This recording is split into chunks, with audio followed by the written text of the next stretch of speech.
it's always kind of rewarding when you see popular culture and nerd culture start to come back around on some things that they've been less than kind to in the past. Prime examples. There for a while, like when I was in high school and whatnot, if you said that you liked the Adam West Batman show, you were a traitor. That show ruined Batman. And in recent years, people have kind of come back around to the idea that, first of all, it was a really good show, and secondly, it didn't ruin Batman. It's probably one of the most responsible for Batman being the pop culture presence that he is. Likewise, one of my favorite TV shows, Star Trek Deep Space Nine. When it came out, people were like, oh, it's destroying Gene Roddenberry's vision. And now a new generation is discovering it, and they're able to say, no, it's actually demanding we take a more realistic look at his vision.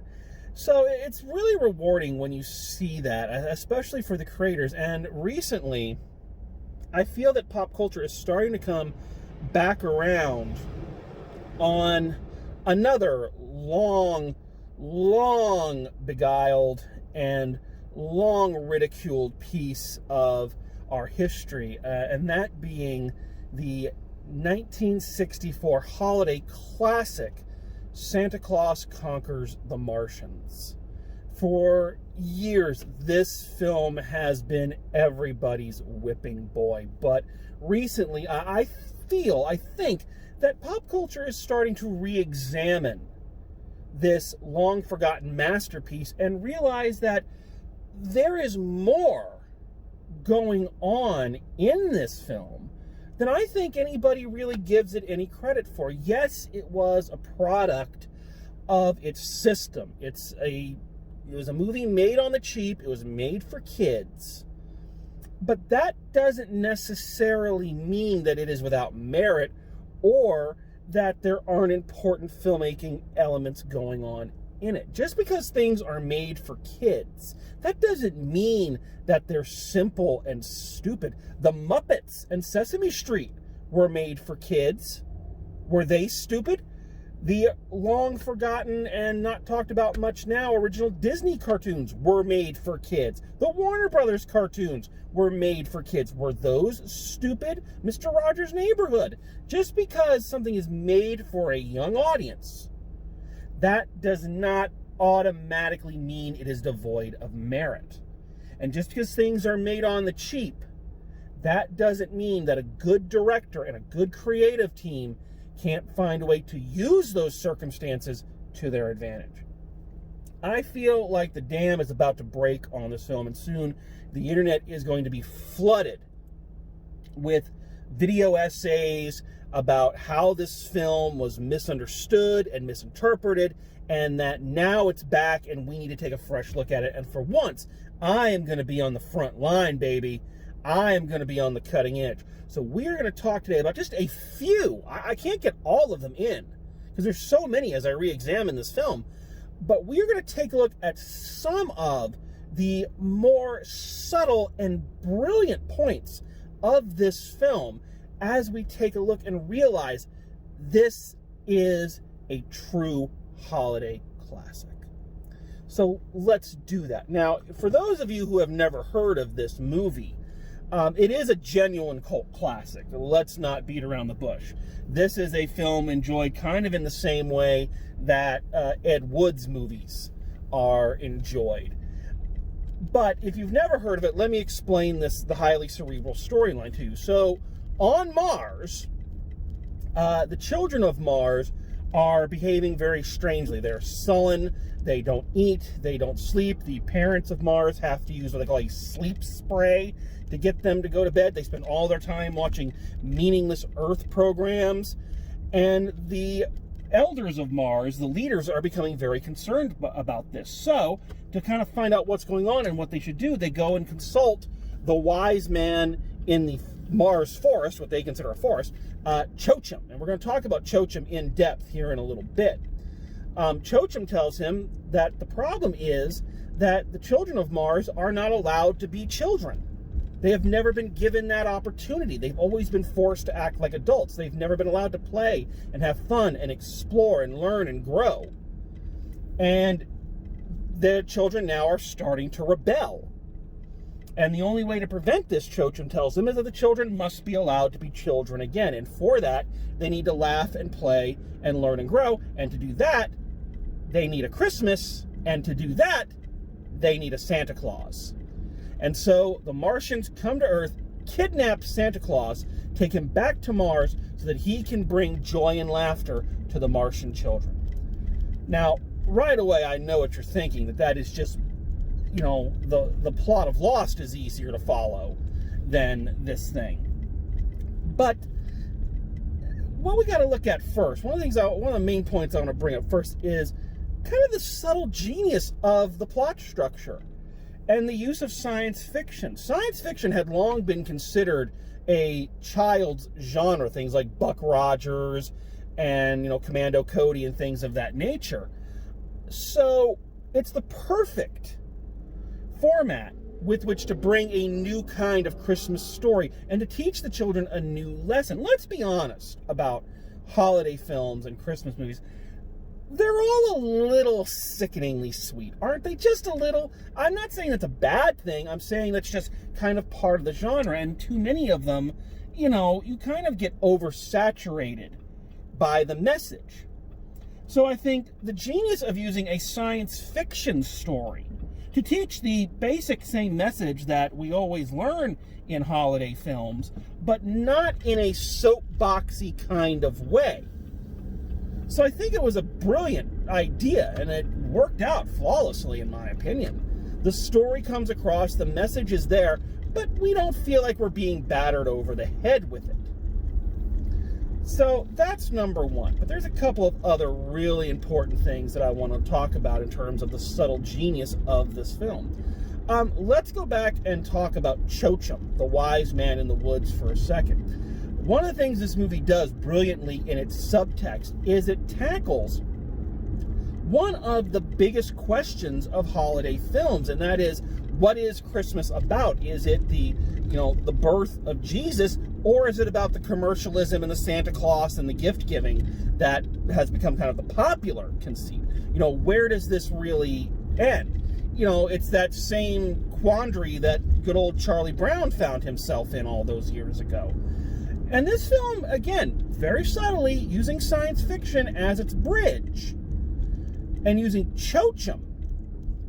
Actually, I think, not since South Park many years later, would the cooperation of these two elements really be brought into play. This film uses Chochum to put out the theory that it's not a one or the other thing, that the religion and the commercialism are actually two sides of the same coin. I'm not going to go so far as to say Chochum is a Christ allegory, but I do believe, especially since he's 900 years old, I definitely think he is a Methuselah allegory, at the very least. And he puts forth that for the children to be happy and to grow into good people, they need happiness and joy. You can't just tell them to be good people. They have to experience goodness. And that is where the Santa Claus elements of the holiday come in. So the two things are linked. And you don't really see that explored in a lot of movies, but this one does. This one actually does. Again, very subtle, not beating you over the head with it, but it's there. The next thing I really want to touch on is the visual language of this movie. One of the hallmarks of this film is the style in which it's presented. Color, we can talk about color choices all day with the muted background colors, whereas the two primary colors are the red of Santa Claus's suit and the green of the Martian leotards. But that's obvious. I want to look at the specific design choices of the sets and the props. Now, again, to the untrained eye, many people have ridiculed this movie for its cheap and childlike look. You know, that Tor, the giant robot, is actually just a guy with a pot and in a cardboard box. using, dryer tubes on his arms. And obviously this film was done on a budget, so you're not wrong there. But it is the sign of a brilliant director that can use the limitations of their situation to still tell their story in a visually unique way. You want an example of that? Look at Steven Spielberg and Jaws. Originally that shark was supposed to be in way more of the movie, but it kept breaking down. The machine kept rupturing underwater. And so Spielberg, being the genius that he is, had to go back and re-examine his shooting of the movie and his editing of the movie to include the shark less and less and less, and instead rely a lot on point of view shots or reaction shots to sell the creature, or quick glimpses of it until the very end, until the climax of the film. And thus, Jaws is now one of the most important films of all time. And I think Santa Claus Conquers the Martians, while not as famous, I think it did the exact same thing. I don't believe that the goofiness of the sets, the childlike design aspects, the cheapness of the props, I don't believe any of that was by accident. I think that was by design. To do that, we have to look at one of the fundamental themes and underwriting plot points of this film. And it's something, again, that Chochim says. He says, when the elders go and see him, he says that the children are rebelling. Very violent imagery. Rebelling. That's the term he uses. But moreover, he says, I have seen this coming for a long time. So Chochim has been observing Martian society and has seen this uprising, this rebellion of the children for a long time coming. Now, how could he have done that? The only way it's possible for him to have done that is if he had observed it in the generations immediately preceding the one that is happening now. In other words, the adults Martians that are standing before him asking him, what do we do about our children? He was monitoring them as children and saw the seeds of this dissatisfaction and this rebellion in them. Now, how could he have seen that? Through the subconscious, through the way their society took shape. Look at the Martian spaceship. It looks like a McDonald's playland because the Martians had been repressed for so long that when they began building, when they became engineers, that subconscious desire to play and have fun and have whimsy that comes out now and shows itself, is reflected in the technology they design and build. That's why their ship looks like it was designed by a child. That's why the command structure of it looks like a giant Simon game. It's why the radar box looks like a toy box. It's a subconscious thing that these Martians have been doing for centuries and have been completely unaware of. Look at how easily Santa Claus wins over the Martians, how easily he actually conquers these Martians with love and good feeling and humor and happiness. It's almost instantaneous. The only holdouts really are Kimar, the leader, who likes Santa Claus but is still struggling with the burdens of leadership, and Voldar, the villain, whom we're going to talk about here in a minute. The others are immediately sucked in, and even Kimar, again, is very receptive to Santa Claus and his message. I don't think he would have won that easily if that latent desire wasn't already present in them. Once again, look at Tor, the robot. When he goes to attack Santa, he freezes up. He can't do it, and Santa calls him a toy. And the Martians say he's just a toy now. They knew. Tor seems intimidating, but the design choices they put into him, they were designing toys subconsciously. That's what Chochim saw, and that's how he knew that the rebellion was coming, and he also knew how to stop it. Again, a smart director using the limitations that are presented to them to help sell their story in an even better way. Wrapping up, let's talk a little bit about our main antagonist, that being the Martian Voldar. He is the one that is resistant to Santa Claus. He does not want, he says very clearly, I don't want Martian children, having fun. I want them to stay the way they are. Mars used to be the planet of war, and now what are we? It's very easy to write Voldar off as, just a, cackling one-note villain, and I think there is, again, that's the archetype that he's playing. But I don't think it is the full story of the character. When we look at Voldar, what we clearly see is a full embodiment of toxic masculinity. He is a character who defines himself by strength, overcompensating in many regards, hence the very large mustache. But I think his anger towards Santa and his almost crusade to keep Christmas from coming to the Martian children is less a hatred of the joy and more of a resentment, much in the same way we find in Ebenezer Scrooge, a resentment that he was not allowed to have those joys. And we see that a lot in some of the bigger moments in this. First of all, you have to admit that many of Voldar's attempts to destroy Santa Claus and stop Christmas from coming, they are remarkably half-hearted. How he could not tell when he Santa Claus gets kidnapped twice in this thing. When he kidnapped Droppo, the laziest man on Mars, disguised as Santa, how could he not tell that was Droppo? He knew Droppo. I think he knew deep down in his heart. But he just couldn't bring himself to admit it. He had to put on the show. He had to puff out his chest. But the real telling comes, like, in the end, when he tries to eliminate Santa Claus one last time, but the children attack him with toys.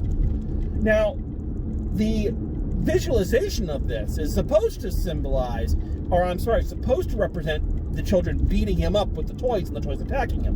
But when you really look at the cuts, you see the children aren't even touching him in most instances. He's standing in the middle of the room, and like all these toys and games are going on around him, and he is just, he's just overwhelmed by it.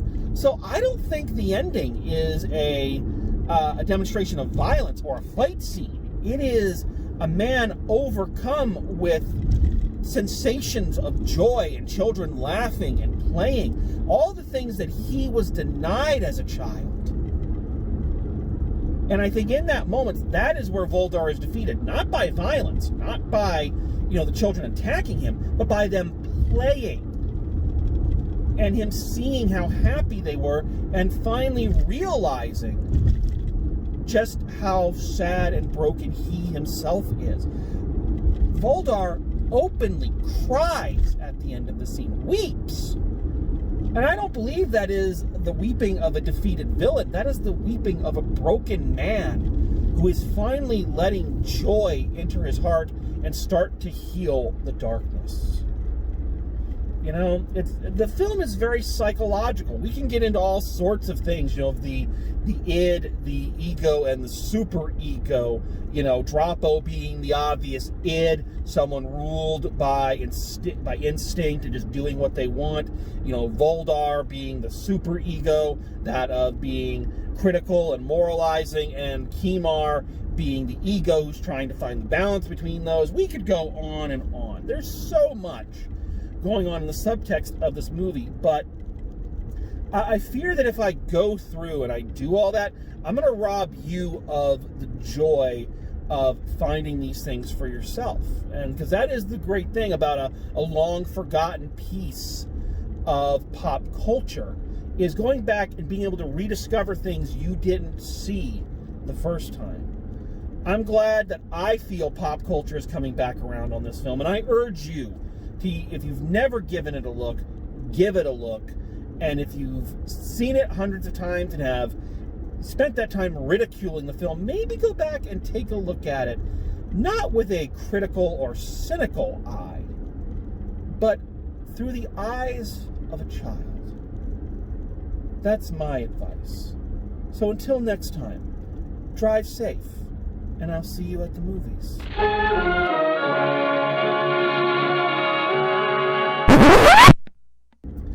This is your host, ladies and gentlemen. Out of character to assure you that my review of Santa Claus Conquers the Martians has no further significance than as the holiday offering it was intended to be. Clearly, everything I just said, it's a fucking joke. Okay? This was a cheap kids movie. And truthfully, as I was kind of plotting out how I wanted to go about this review and kind of the path I wanted to take with it, I debated doing this part. You know, I wanted to kind of leave the veil up and see how many people actually thought I was serious about everything I just said. You know, the stage director's own video version of dressing up in a sheet and jumping out of a bush and yelling boo. I'm getting a lot of Orson Welles references in at this moment. But my conscience kind of got the best of me, and I felt that if I was going to spend over 20 minutes taking the piss out of this movie, that I needed to come back afterwards and try to put some of it back in. And whatever you do, don't try to visualize that, because you'll lose sleep. Here's the absolute truth. So everything I'm about to say next is 100% the truth, free of jokes, sarcasm, and cynicism. I am being 100% honest with you right now, okay? I love this movie. I truly, deeply love this movie. I came to it, as most people who have viewed it did, through Mystery Science Theater 3000, and it has become one of the recurring films in my holiday viewing. And I figure if there are people out there who can unironically say that Die Hard is their favorite Christmas movie, I can damn well say I love Santa Claus Conquers the fucking Martians. I love this movie in the same way I love, you know, the cliffhanger movie serials, or in the same way I love Power Rangers, the first couple seasons, as something so ludicrous, so goofy, so silly, so cheap, that you can't help but love it, because the people who made it clearly were doing everything in their power. Look at the acting in this. Yes, the acting is bad. Yes, Drapo is annoying as all fuck. But these are not famous actors. These are not named people. Pia Zadora, who played one of the Martian children, is the only name in this movie, and she wasn't at the time. In fact, the guy who played Kimar, like one of the lead aliens, like the lead Martian, he did 2 movies, including this one. So these were not your big name marquee stars. They were clearly not working with a budget. You know, they were clearly throwing things together as best they can. And you can see it in this, much in the same way I kind of talked about it in Robot Monster, that there's something endearing about we have to try to do this, let's do the best we can in it. And everybody in it is giving it their all. Nobody is slouching off in the acting. The acting is not good, but nobody is phoning it in. They are chewing the scenery and flossing with the props. And they are going for broke, all of them. And I respect that. I respect the hell out of that. And lastly, I can't close out a discussion of Santa Claus Conquers the Martians without talking about my man, my boy, Big John Call as Santa Claus. Look, hundreds of people have played Santa Claus. And we all have our personal favorites. You know, my personal favorite we'll maybe talk about in another review. But I gotta say, I honestly believe John Call as Santa Claus is one of the most underrated Santa Claus performances ever. when I think of Santa Claus, when I think of the guy on the billboards or on the Christmas cards or, on the Coke commercials and all that, it's John Call's Santa Claus. It's Big John Call that I hear and that I see. Everything about him is exactly what you imagine Santa Claus would be like. The voice, the happiness, the exuding of pure love and excitement for his situation. As dumb as it sounds, Big John Call's Santa Claus takes being kidnapped by Martians exactly as you would expect Santa Claus would take it. With a smile, with a wink, and believing that it's because he can do some good and help the children. And I say all of that without any kind of cynicism or sarcastic nature to it. I believe that. I love Big John Call as Santa Claus. And I say to you, Big John Call, you're somewhere out there in the heavens tonight. You were Santa Claus, damn it. And a damn fine one at that, sir. So, in all honesty, wrapping this up, if you've never seen this picture, you need to. You can catch it in its raw form, which is a surreal experience in and of itself, but you can have a lot of fun with this movie. But I highly recommend you check out the Mystery Science Theater version. Of course, the Christmas episode of that show that featured it, it's a classic, and it's one of the best.